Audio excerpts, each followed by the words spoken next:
3 invités avec nous chaque soir pour décrypter les mouvements de la planète marché. Louis Defels est avec nous, directeur général et responsable de la gestion de Gay-Lussac Gestion. Bonsoir Louis. Bonsoir Grégoire. À vos côtés, Nicolas Brault, directeur associé chez Autingre, banque privée. Bonsoir Nicolas. Bonsoir Grégoire. Et Damien Charlet nous accompagne également, le directeur de la gestion sous mandat de Mandarine Gestion. Bonsoir Damien. Grégoire. Où est passée l'inflation qu'on nous promettait avec les tarifs de Donald Trump, certes révisés un peu à la baisse par rapport à ce qu'il nous promettait au jour de la libération début avril, mais néanmoins le mois de mai était marqué déjà par la mise en place d'un certain nombre de tarifs à minima, mais quand même des tarifs supérieurs à ce qu'on connaissait auparavant.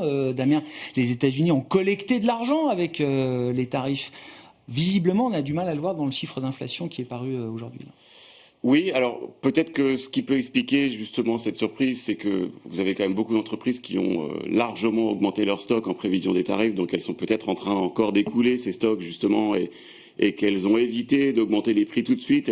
On avait eu il y a quelques semaines des constructeurs auto qui nous disaient qu'ils ne montraient pas leurs prix avant d'avoir liquidé leurs stocks. Ouais. Donc, c'est 3 mois à peu près, la rotation moyenne des stocks.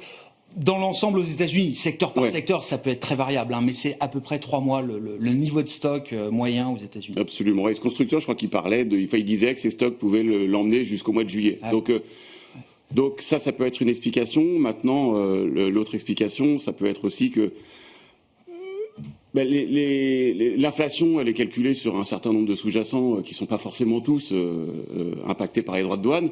Une grosse partie de l'économie, c'est les services, et les services, a priori, ils sont quand même moins concernés par les droits de douane. Donc déjà là, vous avez un moteur d'inflation qui est moins puissant. Et en ce qui concerne les biens, là, effectivement, l'impact peut être plus important, mais l'impact, il concerne pas forcément tous les coûts. Hein. Les coûts, c'est que les intrants qui arrivent de l'étranger, donc c'est qu'une partie des coûts. Donc cette inflation, elle va se ressentir dans les biens potentiellement avec d'abord doucement et puis on en discutait tout à l'heure. Ouais. Peut-être que les augmentations de prix, elles vont pas se faire que aux États-Unis, mais qu'elles vont se faire sur d'autres zones géographiques pour justement éviter de faire peser tout le poids des droits de douane uniquement sur les Américains. Sur le pauvre petit consommateur américain. Et il n'a pas d'argent, mais qui épargne. Mais bon, à la limite, j'allais dire, de toute façon, on est sur des niveaux d'inflation de 2,8, 2,9. Bon, ok, les objectifs c'est 2%. Je considère qu'à 2,8, 2,9, on n'est quand même pas très très loin des objectifs. Aujourd'hui, les investisseurs ils regardent à 0,1% près ce qui se passe sur l'inflation. Moi, je trouve ça un petit peu absurde. Après, les droits de douane, notre sentiment, c'est que de toute façon, ça sera un one shot. Hein, donc, les entreprises vont augmenter les prix. Potentiellement, effectivement, il y aura un petit pic d'inflation. À quel niveau il va atteindre? Est-ce que ça sera 3,5? Est-ce que ça sera 3? Est-ce que ça sera 4? J'en sais rien. Mais cette inflation, potentiellement, elle va durer jusqu'au 3e trimestre. Et puis derrière, ça se régularisera parce que on est quand même malgré tout dans des économies, que ce soit aux États-Unis ou dans le reste du monde, qui sont en ralentissement. Et à notre sens, qui dit économie en ralentissement, en plus gain de productivité, que ce soit par l'IA ou par autre chose. Ça veut dire que les moteurs d'inflation structurels, pour nous, ils sont quand même assez faibles. Et cet élément-là, je pense qu'on le retrouve clairement dans l'économie européenne, où l'inflation, elle est en train de chuter à très grande vitesse. On est sur des niveaux d'inflation qui sont, dans certains pays, largement en dessous de 2. Ah oui. Voire de 1. En Chine aussi, enfin, on est sur ça peut être des autres raisons, mais dans toutes les zones géographiques, l'inflation est en train de ralentir très fortement, et dans certaines zones, elle est même franchement faible. Donc on voit bien que les moteurs sous-jacents de l'inflation, quand même, ils sont pas évident, c'est pas évident de prévoir une inflation durable. Donc le risque inflationniste lié au tarif, vous dites, c'est plus un sujet, c'est plus un risque aussi important que ce qu'on pouvait imaginer ou craindre il y a peut-être encore quelques semaines ou quelques mois. Moi, je suis pas convaincu. Ouais. Honnêtement, je suis pas convaincu du tout. Ouais. Cette question de l'impact des tarifs, alors sur les prix, comment vous y réfléchissez et notamment du point de vue des entreprises. Est-ce que les entreprises ont la capacité de mettre en place des stratégies qui permettent de contourner encore ces droits de douane? Est-ce qu'elles peuvent en prendre une partie sur leur marge? Est-ce qu'elles auront la volonté, si elles le peuvent, de passer le maximum de ces hausses de coûts pour elles dans les prix finaux aux consommateurs? Est-ce qu'on a des débuts de réponse de ce point de vue-là, Nicolas, à l'issue notamment des publications du premier trimestre? Alors, premier point, je souscris assez volontiers à ce que Damien vient d'expliquer. expliqué, c'est ça Damien, hein? Oui, oui.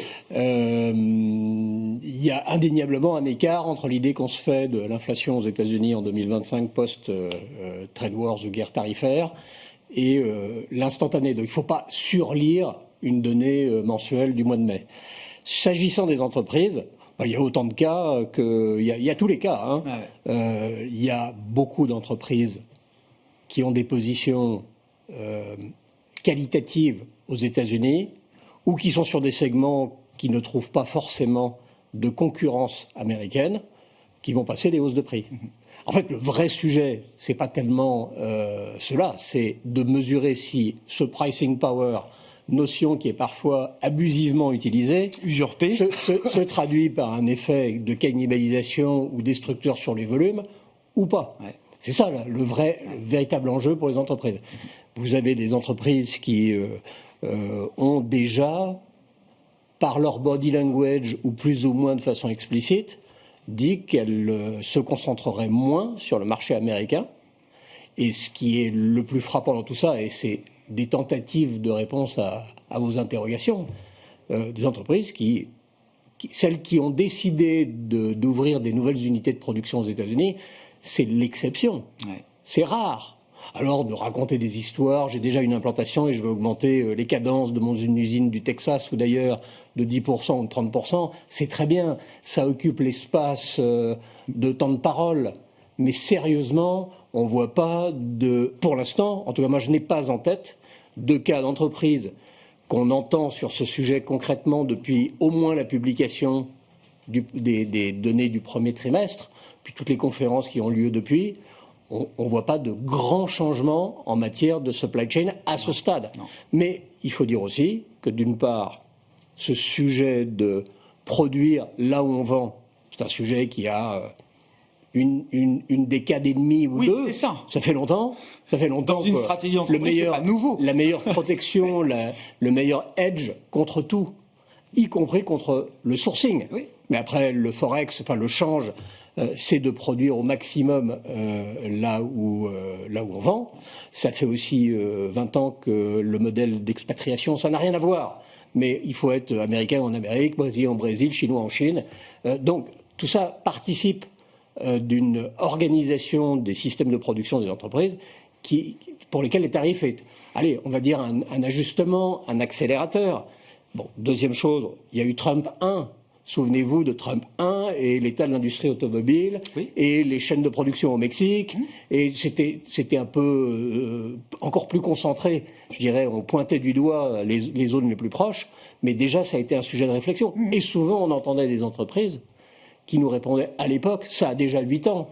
En fait, on peut déplacer ailleurs, mais on ne remplacera pas aisément la Chine dans sa capacité à produire à bon coût, de qualité, dans les temps, avec une supply chain qui est très rodée.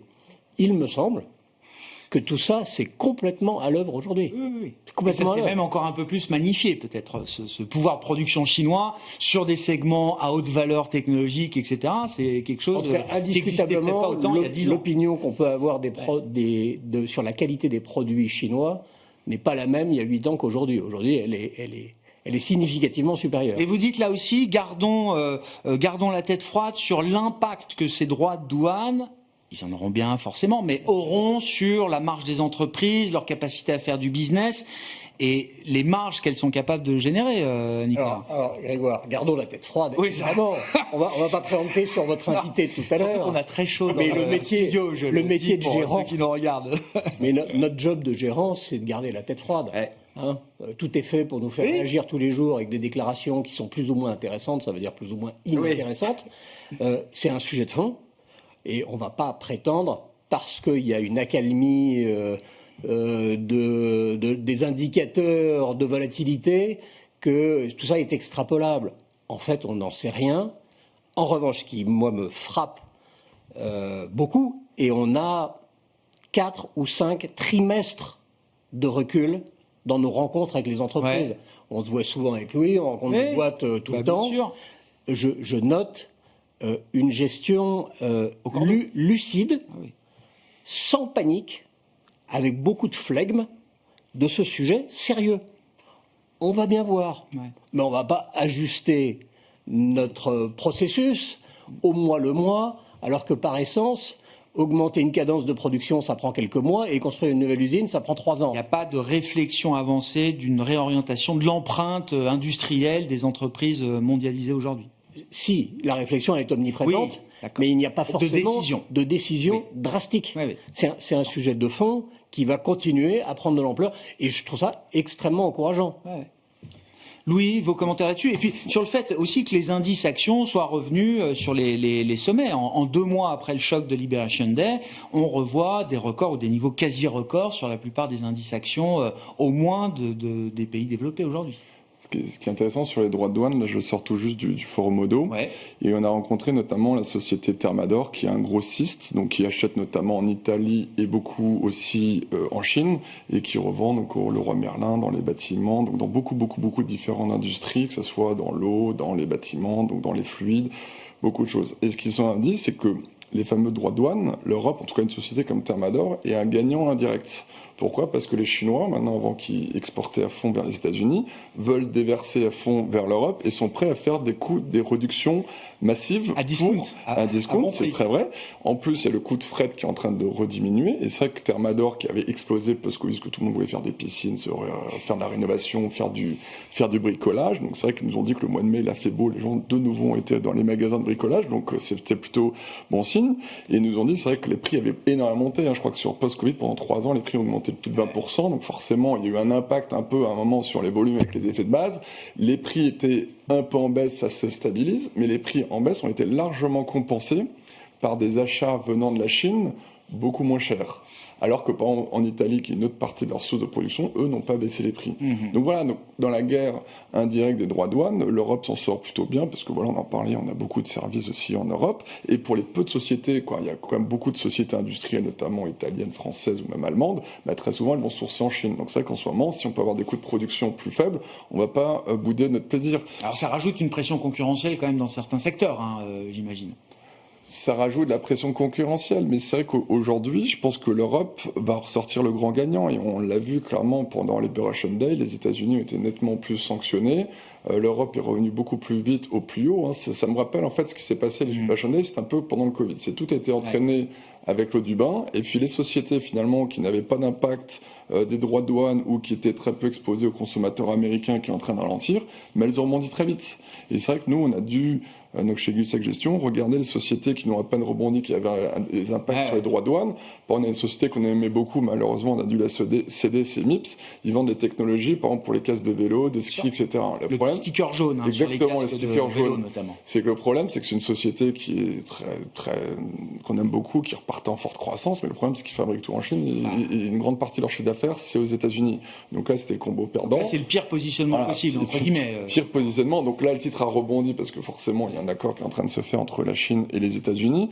Mais voilà, donc aujourd'hui, nous ne boudons pas notre plaisir. Ça fait des années que l'Europe sous-performe. C'est vrai que les États-Unis, c'était le moteur de croissance depuis 2014, notamment par les relances budgétaires. Tout le monde se réinquiète aujourd'hui de la dette des États-Unis. Mais c'est vrai que voilà, aujourd'hui, nous, on est en relance budgétaire. On a vu avec les Allemands le fameux plan de 500 milliards. Nous, voilà, on va pas bouder la plaisir. Et pour vous, ce jeu, ce concours de beauté permanent dans les marchés, oui, il peut continuer de profiter à l'or, parce que je suis d'accord, en relatif, il y a peut-être une situation en Europe qui fait un peu plus envie, puis il y a un positionnement des investisseurs très tilté US quand même depuis au moins une bonne paire d'années, etc.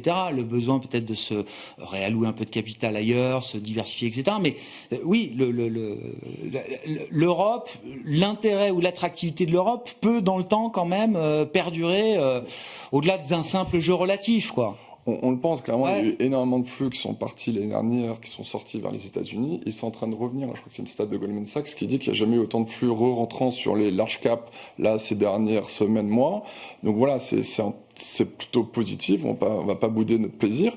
Et surtout, pourquoi ? Parce que l'euro est en train de s'apprécier. Vous avez vu la différentielle de taux entre les États-Unis ça, c'est pas et l'Europe. pénalisant à un moment pour notre entreprise ? Si l'euro remonte trop, c'est peut-être pour ça que Christine Lagarde a fait plutôt une pause cet été. Le 24 juillet, je pense qu'elle voulait partir en vacances. Et elle a redonné la patate chaude à la Fed, qui, elle, devrait normalement baisser ses taux en septembre, notamment après les derniers chiffres de l'inflation dont on a parlé tout à l'heure. Donc voilà, je pense que Christine Lagarde a baissé les taux à 2%. Taux neutre. Maintenant, c'est elle redonne la main à la Fed. Si la Fed baisse ses taux, elle le baissera aussi parce qu'elle n'a pas envie d'aller trop fort. Parce qu'il y a beaucoup de gens qui se disaient « Ah, mais pourquoi il n'est pas allé plus fort, sachant que l'Europe ralentit? Pourquoi il n'est pas passé à 1,75 ?» Ça aurait été quand même beaucoup plus expansionniste et tout. Et je pense qu'elle prend un peu son temps. C'est assez malin pour pas que l'euro monte trop fort. Parce que c'est vrai qu'aujourd'hui, on attend encore 3% de croissance des bénéfices par action en Europe pour les large caps. C'est vrai que si l'euro remonte trop fort, trop vite, bah forcément, ça pourrait impacter la croissance des bénéfices par action pour les large caps. Bon. Compliqué le Forex, hein, mais c'est vrai que où on attendait, je sais pas, que des tarifs sur le territoire américain fassent plutôt monter le dollar, c'est plutôt l'inverse qui se produit, par exemple, Damien. Oui, alors c'est l'inverse qui se produit, mais pour des raisons qui sont, j'allais dire, plus psychologiques qu'économiques, parce que ce qui se passe aujourd'hui, c'est que beaucoup d'investisseurs commencent à se méfier un peu de Trump et de ses décisions. Donc ils essaient de diversifier un peu la devise de leurs actifs. Enfin, ils diversifient leurs actifs tout court. Ouais. Donc indirectement, ils vendent du dollar. Et puis la deuxième chose, quand même, c'est que j'ai complètement oublié ce que je voulais dire. Sur la faiblesse du dollar, je sais pas. Oui, c'est ce qu'on disait. Normalement, les droits de douane aux États-Unis aurait dû plutôt faire monter, ou le taux de change en tout cas aurait dû compenser la hausse des droits de douane sur le territoire américain. C'est vrai que c'est le phénomène inverse auquel on assiste. Je me souviens. Non, c'est qu'en fait, un des moteurs des devises, c'est les taux d'intérêt. Bon, alors là, en l'occurrence, les taux d'intérêt, ils ont plutôt tendance à s'écarter en faveur des États-Unis. Donc ça, normalement, c'est haussier dollar et non pas baissier dollar. Donc pour que le dollar faiblisse, pour que le dollar remonte, il faudrait que pour que le dollar, normalement le dollar aurait dû monter parce que les écarts de taux d'intérêt. Parce que les taux d'intérêt vont dans ce sens-là et que les droits de douane normalement auraient dû être. En l'occurrence, si la Fed commence à baisser ses taux alors que l'Europe ne bouge pas, normalement le dollar devrait continuer à s'affaiblir. Mais le moteur numéro un qui a fait dans un premier temps le dollar s'est affaibli, c'est que la croissance américaine. Les prévisions ont largement plus diminué que la croissance européenne. Et je pense que c'est surtout ça le moteur. C'est-à-dire qu'en début d'année, on attendait une croissance américaine supérieure à 2%, même à 2,2, 2,3. Aujourd'hui, on est à 1,4. Donc c'est quand même une forte révision en baisse de la dynamique américaine. Alors, il y a des révisions en baisse en Europe aussi, mais elles sont très marginales en fait par rapport aux États-Unis, puisque nous, on a dû passer de... Aujourd'hui, on doit être à 0,8 ou 0,7 alors qu'on était à 0,9 en début d'année. Donc finalement, la dynamique européenne est pas si mauvaise que ça. Et d'ailleurs, c'est une des raisons qui explique pourquoi les marchés européens surperforment. Enfin, c'est une des principales raisons pour lesquelles les marchés européens surperforment. Les surprises économiques sont meilleures, quoi.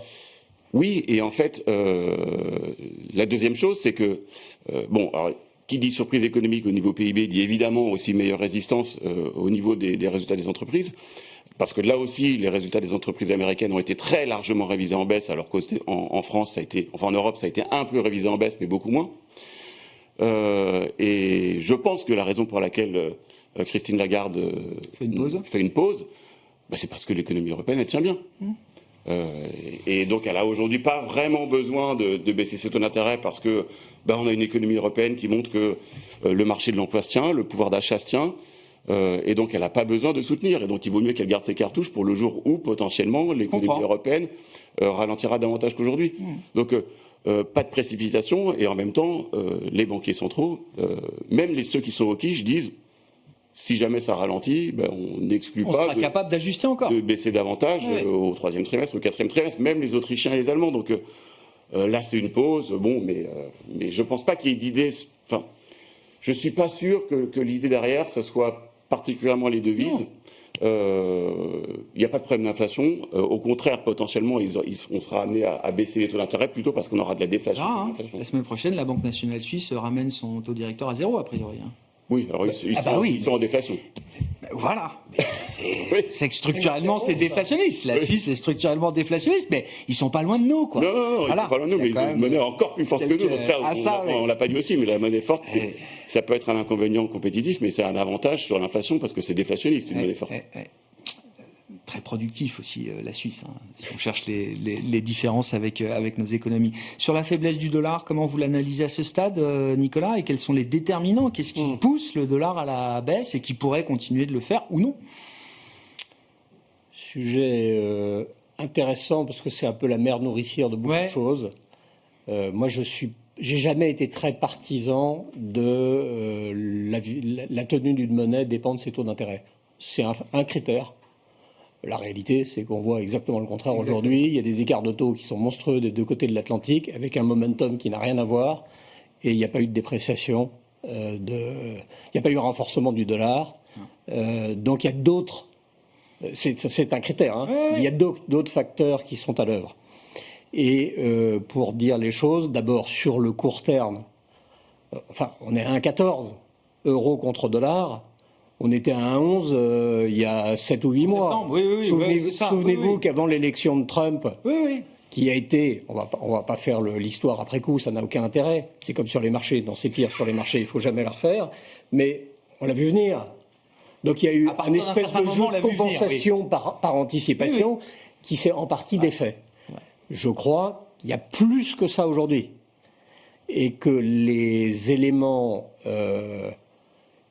depuis 4-5 mois se mettent en place pour peut-être la fin d'un cycle de hausse du dollar. D'accord. Et peut-être, c'est une autre façon de le dire, le début d'un cycle de baisse du dollar. Et historiquement, ça prend un peu de temps. C'est pas des cycles de 2-3 mois. Hein. Ça peut s'étaler sur 12-18 mois. Je ne sais pas répondre à cette question, Grégoire, parce que les marchés, quand ils sont convaincus par un scénario, ont tendance à aller plus vite et plus vite que nous. Oui. Donc, mais si on parle de grand cycle, d'abord, on n'aura pas la réponse dans un mois ou deux si on se revoit, mais ça peut se compter en nombre d'années. Et pourquoi ? Je pense que la raison principale, c'est que la qualité de la gouvernance américaine, il y a un avant, un après. Est-ce que c'est pour de bon, pour toujours ? Vu l'inconstance du propos, mais il n'y a pas d'inconstance de l'attitude, hein. Elle est la même. Donc, la gouvernance, ça veut dire Trump, mais ce que émet l'Amérique en termes de capacité à attirer du capital. Mais ça vaut pour Trump et le successeur de Trump et le successeur du successeur de Trump. Je sais pas, il va rester, il va vouloir accepter des prochaines élections. Tous ces sujets-là sont sur la table. J'entends. Et ces sujets-là sont sur la table aux États-Unis, pas nous qui pouvons avoir toujours notre dose de scepticisme ou d'anti-américanisme caché. Non, c'est aux États-Unis. Pas caché. Non, mais c'est aux États-Unis qu'il faut écouter les messages. Ah oui. Or, un capital, la force du dollar, les pouvoirs exorbitants du dollar, définition qui avait été utilisée par Giscard d'Estaing et qui a été reprise plein de fois, c'est lié aussi au fait que une monnaie, le capital doit être bienvenu et bien traité pour rester dans une devise. Et donc ça veut dire... Parce que l'envie de se diversifier en dehors du dollar, de dire les choses autrement, de se désensibiliser au côté impérialiste aussi du recours au dollar, il est universel. Ça fait 10 ans que les boîtes qu'on voit, qui sont en Inde, transactent avec la Chine ou avec l'Amérique latine, soit en réal, soit en roupies, soit en rouble russe.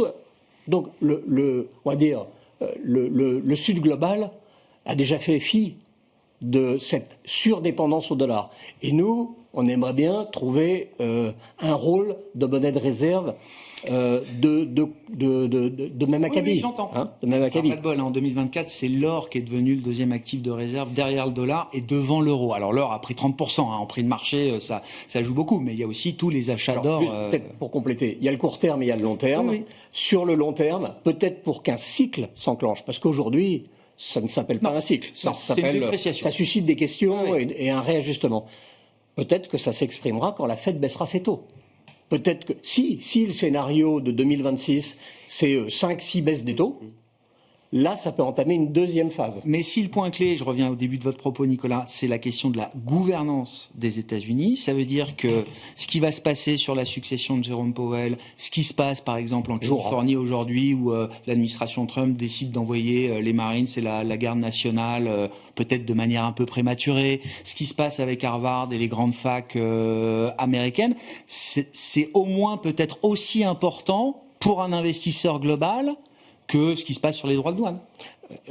La Fed, dans l'ordre d'importance... je l'ai dit en premier. Voilà, mais moi j'ai entendu des stratégistes dire ce qui se passe à Harvard, c'est peut-être un effet Brexit qu'on n'a pas encore vu, mais il y a peut-être une nature aussi puissante, aussi forte que ce qu'a été le Brexit en 2016 pour l'UK. Pour dire les choses autrement, la qualité de la signature américaine a changé depuis quelques mois.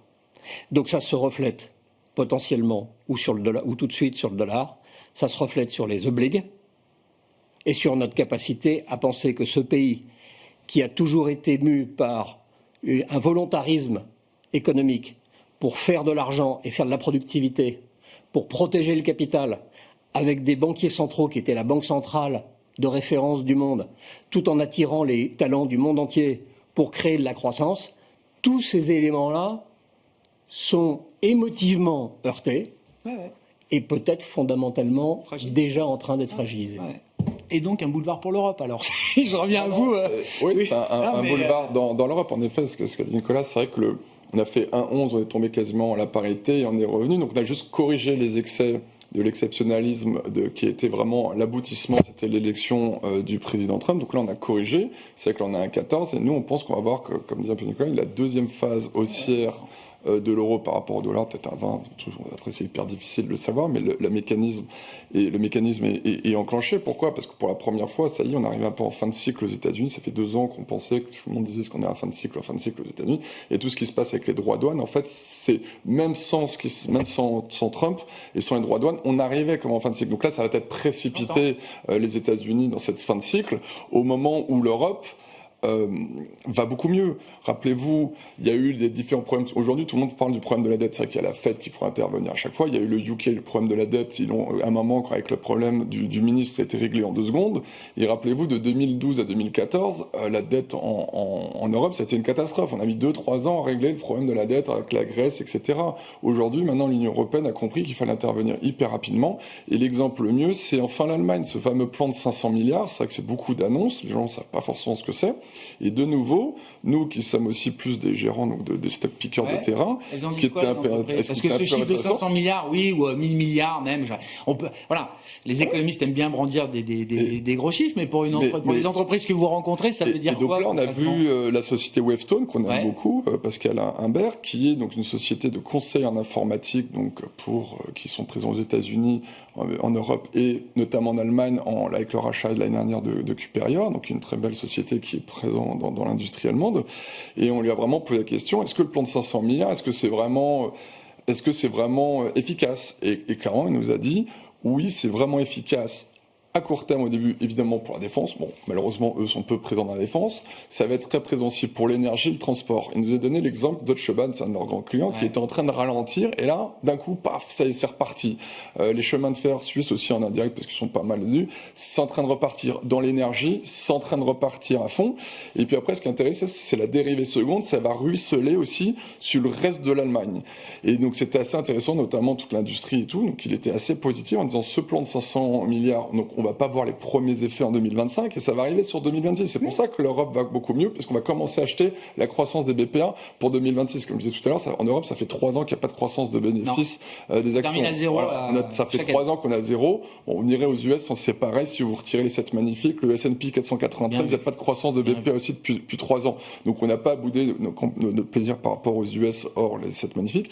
Donc voilà, donc ce que disait Pascal Imbert, c'était quand même hyper intéressant en disant que ce plan de l'Allemagne, ça va redonner ce choc de confiance que l'Europe manquait. Il a dit, c'est une vraie bonne nouvelle pour l'Europe. Bon, ça va pas. Et c'est pas joué encore, parce que alors on parle beaucoup des valeurs de la défense, mais c'est vrai que le marché a la capacité aujourd'hui à aller de plus en plus vite pour intégrer, factoriser les éléments qui changent dans le scénario. Aussi, hein. Alors voilà. Non, mais ça va arriver. C'est ça que c'est 500 milliards, particulièrement sur 3 secteurs, transport, énergie. Mais tout n'est pas encore pleinement joué par le marché. C'est que le début. Je pense que les gens sous-estiment, parce que très souvent, vous connaissez les politiques, souvent il y a beaucoup de plans d'annonces et puis ça ne suit pas, mais là clairement il était assez emballé sur le plan, et il dit même la défense, qu'au de temps en temps, il y a les valeurs de la défense aujourd'hui, je pense que c'est difficile d'y aller vu les niveaux de valorisation, mais il y a plein de dérivés secondes liés à la défense, indirectement.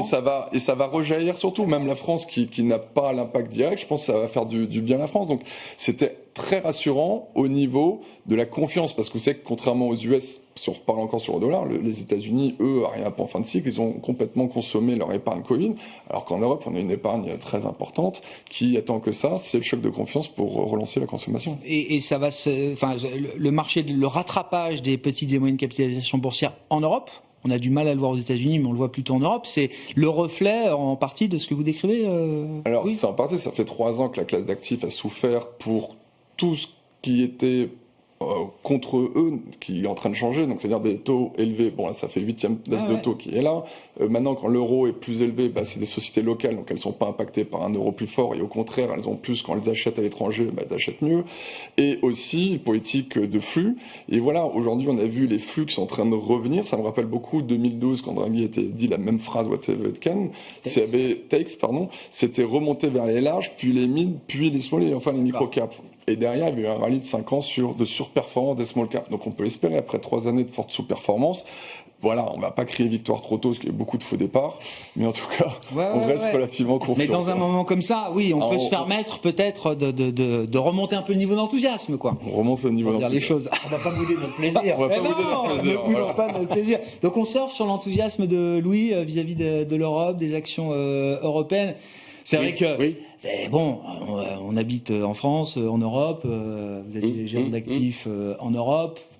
On a envie naturellement de privilégier, j'allais dire, les actions de notre zone géographique. En tout cas, c'est un biais, biais naturel, j'imagine. Mais oui, mais là, en l'occurrence, là, il y a des bonnes raisons de le faire. On va dire qu'il y a 3 dynamiques. Il y a la dynamique économique, opérationnelle, enfin les séquences de résultats. Il y a la dynamique de flux. Et là, en l'occurrence, clairement, depuis quelques mois, Louis en a parlé tout à l'heure, mais les flux sont importants vers l'Europe. Et comme l'Europe est un petit marché, en fait, j'allais dire marché exotique, mais comme c'est un petit marché, bien sûr. Quand les anglo-saxons mettent $1 dans le marché européen, c'est 5 fois plus sensible que les marchés américains. Donc les flux peuvent avoir un impact très très important. Et alors sur les small et les mid cap, on n'en parle même pas. Et puis la troisième, tout le monde est encore sous-pondéré sur l'Europe. Enfin, quand je dis tout le monde, c'est globalement les investisseurs globaux et même les Européens. D'accord. Qui sont partis effectivement quand on a vu la sous-performance, la fin de sous-performance énorme de la fin de l'année dernière, et on lisait partout que l'Europe s'était terminée, qu'il fallait aller chez Trump parce que Trump allait relancer son économie et que sa croissance. Et cette phase de capitulation sur l'Europe. Voilà, exactement. Et le troisième moteur, qui est fondamental, mais qui aussi dit au résultat, c'est les valos. Je dirais les valos. Alors ça marche pas toujours, mais il y a toujours. Historiquement, on va dire, il y a toujours des exagérations à la hausse et à la baisse sur les niveaux de valorisation, mais il y a un moment. On finit toujours payé à la moyenne, quoi. On revient à la moyenne, exactement. Et aujourd'hui, je pense que le mouvement est enclenché pour revenir un peu à la moyenne sur le marché européen, alors qu'aux États-Unis, c'est très très cher. Enfin, tout à l'heure, on évoquait, est-ce que c'est normal que les marchés américains soient remontés aussi fort ? Bon, honnêtement, donc on est remonté au niveau d'il y a 4 mois. Les GAFAM ont emmené ce mouvement, alors, d'ailleurs. Une fois de plus, c'est les Mag 7, en l'occurrence, ont emmené ce mouvement. Oui, parce qu'il y a des investisseurs qui vous disent les Mag 7, les droits de douane, ils s'en fichent. Donc leur croissance, elle va rester élevée, donc il n'y a pas de raison de les faire baisser. Mais en attendant, par rapport à il y a 4 mois, la croissance du PIB est moins élevée, la visibilité est moins élevée, les droits de douane sont plus élevés, et les PE sont pratiquement plus chers qu'il y a 4 mois. Donc on a des marchés américains qui sont très chers, on a des marchés européens qui finalement sont assez conformes à l'historique, avec une dynamique qui est très résistante, et puis effectivement des moteurs de performance l'année prochaine qui vont peut-être être meilleurs parce qu'on va être tiré par des plans allemands, parce que on a des déficits budgétaires aussi qui sont moins élevés parce qu'on parle toujours des déficits budgétaires français. Mais nous, exactement. On voit ça avec le prisme franco-français, et du coup, on rate la big picture, qui est une amélioration quand même continue des finances publiques pour un grand nombre de pays en Europe. Donc en fait, la situation européenne est pas si mauvaise que ça. Bon, on a encore un peu de marge sur les banques centrales, donc potentiellement, si on a des moteurs là-dessus. Donc, on a quand même une dynamique européenne qui est pas mauvaise, une dynamique américaine qui est moins bonne, et puis qui intéresse moins en plus les investisseurs. Donc, on a aussi une psychologie. Ce mouvement. Il y a plein de moteurs potentiels qui font que, à notre avis, il y a de la place pour que l'Europe continue de surperformer. Moi, j'adore l'histoire. Le problème, c'est que tout le monde me raconte la même, quoi, maintenant. Non, mais ça devient très consensuel quand même. Non, Nicolas ? Je sais pas, parce que le consensus s'exprime par rapport aux gens que vous interrogez. Oui. Vous avez fait un tour aux États-Unis et il y en a quand même 80% qui se fichent complètement de ce qui se passe en Europe. Je vais vous dire, même chez l'investisseur particulier américain, c'est 100% qui vous dit que c'est les actions US, c'est Nvidia, c'est Palantir, Amazon et rien d'autre. Si on est dans un mouvement de court terme et de réajustement après un excès pro-américain, c'est bien, je reprends Louis, et on ne boude pas notre plaisir.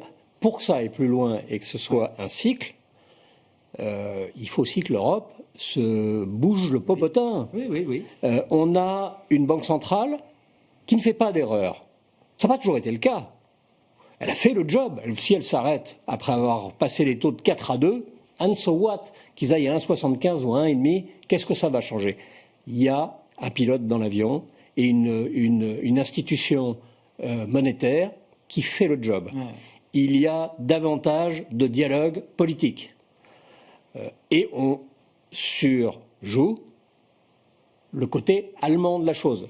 Mais pourquoi on le surjoue? Parce que c'est les seuls qui sont crédibles. C'est les seuls adultes dans la pièce. Oui. Donc attention, il y a ce risque aussi s'agissant de l'Allemagne. On y croit, moi j'y crois, hein. Mais que ce soit un concept qui va plus séduire les financiers que les Allemands eux-mêmes. Ah bah oui, hein, oui, gros débat en Allemagne, et attention au capital politique de Friedrich Merz qui a peut-être déjà été bien entamé. Le point qui serait